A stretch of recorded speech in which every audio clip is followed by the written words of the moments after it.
Is it a bit of a blessing in disguise for Shane going to a place like Seattle where, he might not have all the eyes on him for the first time and since his minor midget year, really?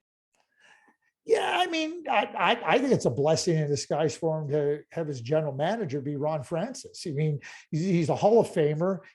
Was a superb two-way centerman, and I've compared Shane to Patrice Bergeron because Patrice is still playing, and people can relate to Ronnie's retired for a number of years, but I had the opportunity to watch Ronnie play for a long time. And to me, Shane, when I said to Ron Francis, he's got to remind you of you.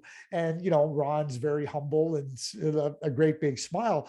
But, somebody that can, help a general manager that can help a young player just be himself. You don't have to be more than you are.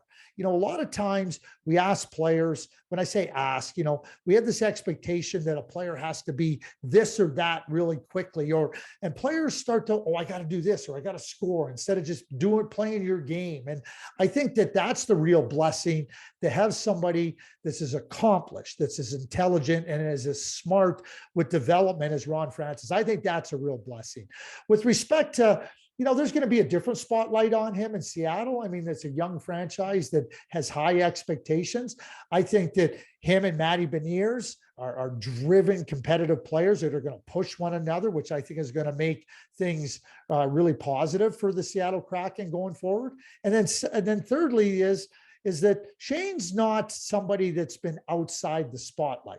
I don't think Shane is going to benefit from less scrutiny, and I don't think he's harmed by more scrutiny. How you deal with it, I think it's all part of the maturation process. I think he'll be just fine. But, to have a general manager in Ron Francis, I think that, that's a nice situation for Shane Wright and Matty Beniers to be in.